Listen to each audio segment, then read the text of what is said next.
हर हर महादेव दोस्तों, स्वागत है आप सभी का एक बार फिर से। मेरे देवाधिदेव महादेव आप और आपके परिवार पर अपनी कृपा दृष्टि सदा सर्वदा बनाए रखे।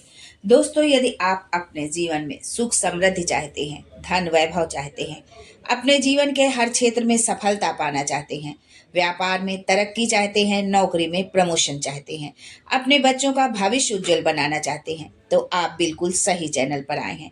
यदि आप पहली बार हमारे इस चैनल पर आए हैं तो चैनल को सब्सक्राइब करके बेल आइकन जरूर दबाइएगा।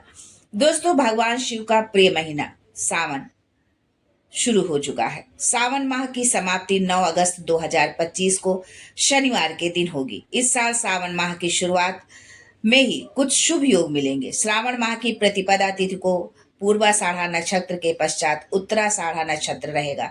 उत्तराषाढ़ा नक्षत्र प्रातः काल 5:57 पर प्रारंभ होगा। उत्तराषाढ़ा नक्षत्र के स्वामी सूर्य हैं। 29 जुलाई मंगलवार को नाग पंचमी का पर्व होगा। सावन मास 9 अगस्त को रक्षाबंधन के दिन श्रावण नक्षत्र में समाप्त होगा। इसके साथ ही 13 जुलाई को प्रातः काल 9:14 पर शनि वक्री हो रहे हैं। जब कोई ग्रह वक्री होता है तो वो और अधिक ऊर्जावान होता है। शनि साधना के कारक ग्रह हैं। शिव की साधना में शनि का वक्री होना विशेष फलदायी माना गया है। सूर्य और चंद्र कभी वक्री नहीं रहते हैं। इस बार सावन में 4 सोमवार पड़ रहे हैं। आध्यात्मिक ऊर्जा के लिए गंगा जल से पूरे माह नियमित अभिषेक करने से शुभ फल की प्राप्ति होगी। इसलिए आप पूरे सावन माह भगवान शिव का जो है गंगा जल से जलाभिषेक अवश्य करें। यदि गंगा जल संभव नहीं है तो आप थोड़ा सा पहले जिस पात्र में आप जल ले रहे हैं उसमें पहले गंगा जल मिलाएं और उसके पश्चात उसमें शुद्ध जल मिला करके उससे भगवान शिव का अभिषेक करें। सावन माह के सोमवार का समय भगवान शिव के पूजन का विशेष होता है। वैसे तो पूरा सावन माह ही भगवान भोलेनाथ को समर्पित है, लेकिन सोमवार की अपनी अलग ही एक विशेष महत्ता है। सोमवार को भगवान शिव का अभिषेक करना अत्यंत फलदायी होता है। रुद्राष्टकम, शिव पुराण एवं अन्य धार्मिक ग्रंथों का पठन पाठन करना विशेष फलदायी होता है। सावन माह के पहले सोमवार के दिन 14 जुलाई को धनिष्ठा और शतभिषा नक्षत्र रहेगा। आयुष्मान और सौभाग्य योग रहेगा। इस दिन गजानन संकष्टी चतुर्थी रहेगी। इस समय भगवान शिव का पूजन भक्तों को शुभता देने वाला है। भगवान शिव का पूजन अर्चन आप इस दिन अवश्य करें। सावन माह के दूसरे सोमवार के दिन 21 जुलाई 2025 को रोहिणी नक्षत्र का योग मिलेगा और चंद्रमा अपनी उच्च राशि वृषभ में गोचर करेगा। दूसरे सावन सोमवार के दिन वृद्ध योग की शुभता मिलने वाली है। द्वितीय श्रावण सोमवार के दिन कामिका एकादशी का शुभ समय भी होगा।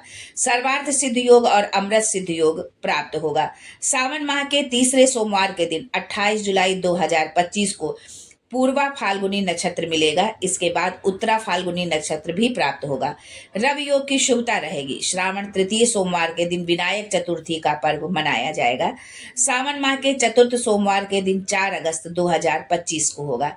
इस दिन अनुराधा नक्षत्र के साथ ज्येष्ठा नक्षत्र की प्राप्ति होगी। चतुर्थ श्रावण सोमवार व्रत के दिन ब्रह्मा और इंद्र योग नामक शुभता होगी। सर्वार्थ सिद्ध योग रवि योग की प्राप्ति होगी। चंद्रमा इस दिन वृश्चिक राशि में गोचर करेगा। ऐसे में इस दिन किया गया शिव अनुष्ठान भक्तों को मानसिक शांति देने वाला होगा। चंद्र दोष की शांति होगी। ग्रहण योग पितृ दोष की भी शांति होगी।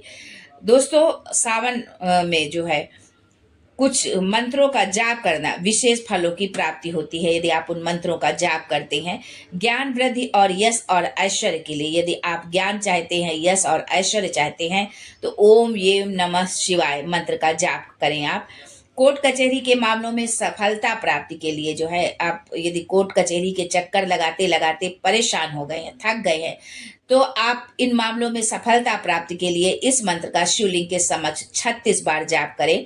ओम क्रीम नमः शिवाय क्रीम ओम, इस मंत्र का आपको जाप करना है। सौभाग्य प्राप्ति के लिए जो हमारी माताएं बहनें हैं वो अखंड सौभाग्य यदि चाहती हैं तो परिवार में सुख समृद्धि बनाए रखने के लिए भगवान शिव के इस मंत्र का जप करें। इस मंत्र का 108 बार जाप आपको करना है सौभाग्य प्राप्ति के लिए। ओम सांब सदा शिवाय नमः, मंत्र पुनः एक बार सुन लें। ओम सांब सदा शिवाय नमः।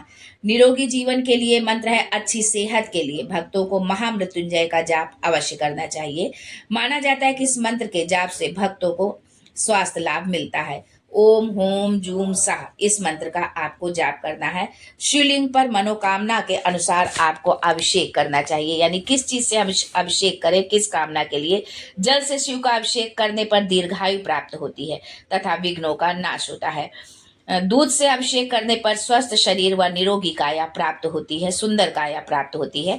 गन्ने का रस, जिसको कि हम संस्कृत में इक्षु कहते हैं, तो ईख जो है, इससे यदि शिव जी का अभिषेक करने पर लक्ष्मी की प्राप्ति होती है तथा व्यक्ति से जो है संपन्न होता है, व्यक्ति को संपन्नता मिलती है जो है, यदि हम जो है गन्ने के रस से जो है भगवान शिव का अभिषेक करते हैं।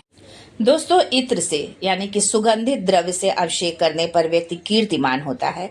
शक्कर यानी शर्करा से अभिषेक करने पर जो है पुष्टि में वृद्धि होती है, इंसान जो है स्वस्थ रहता है। आम रस से अभिषेक करने पर योग्य संतान की प्राप्ति होती है। यदि आप संतान की कामना कर रहे हैं, संतान चाहते हैं, या यदि आप जो है आपकी जो है प्रेग्नेंट है या आपकी पत्नी जो है माँ बनने वाली है, तो इस जो है सावन में जो है आप सोमवार के दिन या किसी भी दिन जो है आम रस से जो है भगवान भोलेनाथ का अभिषेक अवश्य करें। इससे आपको योग्य संतान की प्राप्ति होगी। जो है गंगा जल से अभिषेक करने पर मुक्ति मोक्ष प्राप्त होता है। यदि आप जन्म मरण के बंधन से मुक्त होना चाहते हैं, मोक्ष पाना चाहते हैं, तो आप गंगा जल से भगवान शिव का पूरे सावन में उनका जलाभिषेक अवश्य करें। घी से शिव का अभिषेक करने से संपन्नता आती है। आपको शुद्ध घी लेना है, जो है गाय का घी लेना है, और वो पूजा वाले घी का आपको प्रयोग नहीं करना है, या भैंस के दूध के घी का प्रयोग आपको नहीं करना है। आपको गाय के शुद्ध घी से भगवान भोलेनाथ का अभिषेक करना है। घी से अभिषेक करने पर जो है संपन्नता आती है, समृद्धि आती है।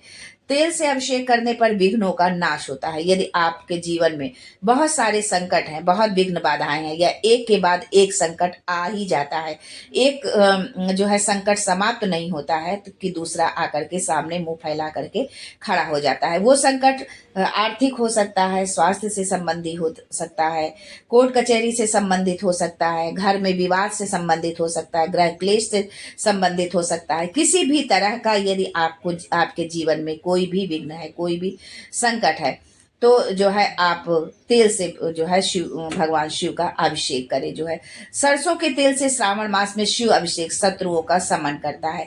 यदि आपके शत्रु बार बार आपके कार्यों में विघ्न डालते हैं, या आप उनसे जो है हर दिन कुछ ना कुछ एक नई मुसीबत लेकर के आपके लिए वो खड़े हो जाते हैं, तो श्रावण मास में भगवान शिव का जो है सरसों के तेल से उनका अभिषेक करें।